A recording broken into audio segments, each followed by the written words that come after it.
मुलांनो, याआधी आपण एक या संख्यावाचकाविषयी पुल्लिंग, स्त्रीलिंग आणि नपुंसकलिंग त्यांचे विभक्त्यांप्रमाणे रूप कसे होतात हे अभ्यासलं. आता आपण पाहूया द्वि म्हणजे दोन या घटकाचे ही सर्व रूप. हा द्विघटक किंवा दोन ही संख्या नित्यम द्विवचनम नेहमी द्विवचनातच चालते. इथे पण पुल्लिंग, स्त्रीलिंग आणि नपुंसकलिंग आणि विभक्ती असे कॉलम दिसत आहेत. आधी आपण पुल्लिंगांचा विचार करूया. द्वौ, द्वौ, द्वाभ्याम, द्वाभ्याम, द्वाभ्याम, द्वयोः, द्वयोः असे प्रथमा ते सप्तमी पर्यंत रूप आपल्याला लक्षात येतात. आता प्रथमा विभक्ती द्वौ, द्वौ बालकौ, दोन बालके. स्त्रीलिंगामध्ये आता बघा, स्त्रीलिंग घटक आपण मालाप्रमाणे अभ्यासू शकतो, नदीप्रमाणे अभ्यासू शकतो, म्हणजे आकारांत मालाप्रमाणे, इकारांत नदीप्रमाणे आपल्याला अभ्यासता येतील. इथे आपण पाहूया मालाप्रमाणे. द्वे माला, माले, द्वे माले. माला, माले, मालाहा. इथे पण बघा सेम मालेप्रमाणेच द्वे. तृतीयाची द्वाभ्याम, मालाभ्याम. चतुर्थीचं रूप आहे द्वाभ्याम. पुन्हा पंचमीचं द्वाभ्याम. षष्ठीचं द्वयोः, मालयोः. बालिकायोः, द्वयोः सप्तमी. नपुंसकलिंगामध्ये वनम, वने, वने अशी रूप होतात. द्वे, द्वे म्हणजे स्त्रीलिंगम आणि नपुंसकलिंगम दोन या घटकासाठी समान आहेत. द्वे, द्वे. तृतीयेचं द्वाभ्याम, वनाभ्याम. चतुर्थीचं पण द्वाभ्याम. चतुर्थीचं रूप कसं आहे? देव आणि वन सारखीच आहेत ना. देवाय, देवाभ्याम, देवेभ्य. तसं इथे द्वाभ्याम, वनाभ्याम. पंचमीचं पण द्वाभ्याम, वनाभ्याम. नपुंसकलिंगी वन शब्द घेतला आम्ही. षष्ठी द्वयोः, वनयोः. सप्तमीचं रूप आहे द्वयोः, वनयोः. अशा प्रकारे नपुंसकलिंग घटक घेऊन पुस्तकचं पण रूप आपल्याला घेता येईल. द्वे पुस्तके, द्वे पुस्तके. द्वाभ्याम पुस्तकाभ्याम, द्वाभ्याम पुस्तकाभ्याम, द्वाभ्याम पुस्तकाभ्याम. कारण तृतीया, चतुर्थी, पंचमीची रूप समान आहेत.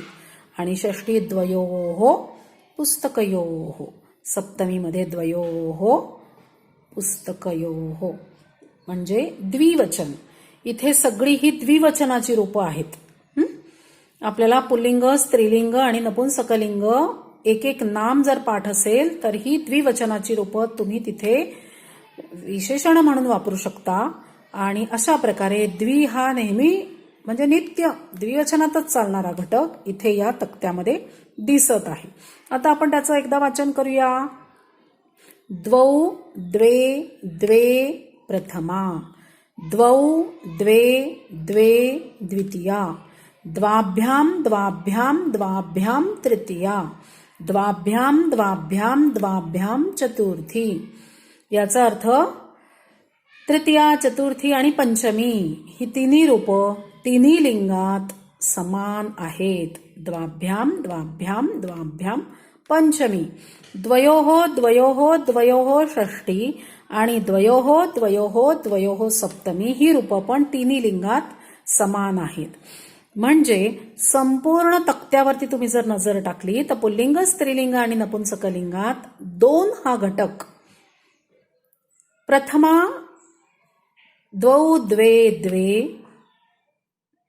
इथे फक्त पुल्लिंगात वेगळं आहे, स्त्रीलिंग आणि नपुंसकलिंगात समान आहे. द्वितीय विभक्तीमध्ये पण द्वौ हा पुल्लिंगात वेगळाच आहे आणि स्त्रीलिंग आणि नपुंसकलिंगात. मुलांनो, याआधी आपण एक, द्वे हे दोन घटक पाहिले. आता आपण बघत आहोत त्रि. त्रि म्हणजे तीन. 3 या संख्येविषयी विशेषणा या रूपात कोणती रूपं येतात ते पाहूया. त्रि हा घटक, 3 ही संख्या, नित्यम बहुवचनम नेहमी बहुवचनातच असते. म्हणजे 1 हा घटक गेला तो एकच या अर्थी. द्वे म्हणजे 2 या अर्थी. आणि आता 2हून अधिक म्हणजेच ते बहुवचनात होतं. म्हणून 3 घटक, 3 ही संख्या, नित्यम बहुवचनम नेहमी बहुवचनीच असते. पुल्लिंग, स्त्रीलिंगम, नपुंसकलिंगम आणि विभक्तीही मगाप्रमाणेच आत्ताही असेच कॉलम आहेत. आपण पाहूया 3 या घटकाची पुल्लिंगी रूप. त्रयः बालकः. त्रयः, आता प्रथमा 3 बालक यांच्याविषयी बोलायचं असेल तर त्रयः. त्रीं बालकां. त्रिभिः 3 बालकांकडून किंवा त्रिभिः बालकाभिः. त्रिभ्यः बालकेभ्यः. त्रिभ्यः पंचमी. त्रिभ्यः बालकात्. त्रयाणां बालकानां. त्रिषु बालकेषु. स्त्रीलिंगामध्ये तिस्रः महिला. तिस्रः महिलां. तिसृभिः तृतीया. बालिकया. तिसृभ्यः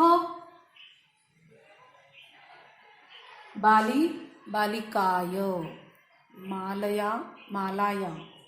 तिसृभ्यः तिसृणां तिसृषु. सप्तमी. नपुंसकलिंगामध्ये त्रीणि वनानि. त्रीणि वनम वने वनानि. वनम वने वनानि वनानि. त्रिभिः त्रिभ्यः त्रिभ्यः. त्रयाणां वनानां. त्रिषु वनेषु. अशा प्रकारे नपुंसकलिंगामध्ये ही रूपं बनतात आणि ही सर्व विशेषणांच्या जागी येतात. आता प्रथमा ते सप्तमी विभक्त्यांचे अर्थ मी तुम्हाला सांगितले आहेत. त्याप्रमाणे या 3 या घटकाविषयीची ही विशेषणं आपल्याला चालवता येतील. एकदा आपण त्यांचं वाचन करूया. तुम्ही पण म्हणा. पुल्लिंगात आणि स्त्रीलिंग, नपुंसकलिंग असे आपण आडवे वाचूया. त्रयः तिस्रः त्रीणि प्रथमा. त्रीन् तिस्रः त्रीणि द्वितीया.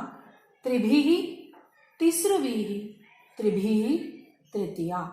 त्रिभ्यः तिसृभ्यः त्रिभ्यः चतुर्थी. त्रिभ्यः तिसृभ्यः त्रिभ्यः पंचमी.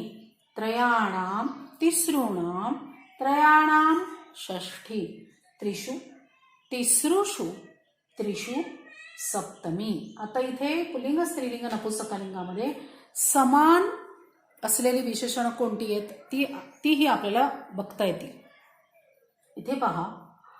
प्रथमेची 3ही रूपं वेगवेगळी आहेत.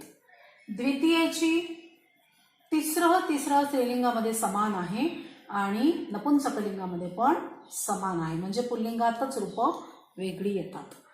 त्रिभिः तिसृभिः त्रिभिः. त्रिभ्यः तिसृभ्यः त्रिभ्यः. म्हणजे इथे तृतीय आणि चतुर्थीची रूपं पण फक्त पुल्लिंग आणि नपुंसकलिंगामध्ये समान आहेत. आणि तृतीयेची पण पुल्लिंग आणि नपुंसकलिंग समान आहेत. पंचमीचं पाहूया. त्रिभ्यः तिसृभ्यः त्रिभ्यः. इथे पुल्लिंग आणि नपुंसकलिंग समान आहेत. त्रयाणां तिसॄणां त्रयाणां. इथे त्रयाणां पुल्लिंग आणि नपुंसकलिंगाची षष्ठीची रूपं समान आहेत. त्रिषु तिसृषु त्रिषु. पुन्हा त्रिषु आणि त्रिषु सप्तमीची रूपं समान आहेत. अशा प्रकारे या संख्येची रूपं आपण इथे अभ्यासली. त्रयः त्रीन् त्रिभिः त्रिभ्यः त्रिभ्यः त्रयाणां त्रिषु तिस्रः तिस्रः तिसृभिः तिसृभ्यः तिसृभ्यः तिसॄणां त्रिषु त्रीणि त्रीणि त्रिभिः त्रिभ्यः त्रिभ्यः त्रयाणां त्रिषु. ही आहेत 3 या संख्येची विशेषणं. आता आपण यावर आधारित काही वाक्य अभ्यासायची आहेत. तुम्ही प्रयत्न करा आणि वाक्यातील अंकाऐवजी ही विशेषणं वापरता येतात का ती तुम्ही अभ्यासून पाहूया. याआधी आपण 3 या संख्येची विशेषणांची रूपं कशी होतात त्याचा अभ्यास केला. आता आपण पाहणार आहोत 4. संस्कृत म्हणे त्याला चतुर. हा र हलंती आहे, त्याचा पाय मोडलेला आहे. चतुर या घटकाची विशेषणांची रूपं अभ्यासणार आहोत. इथे मगाप्रमाणेच पुल्लिंग, स्त्रीलिंगम, नपुंसकलिंगम आणि विभक्ती ही असे कॉलम आहेत.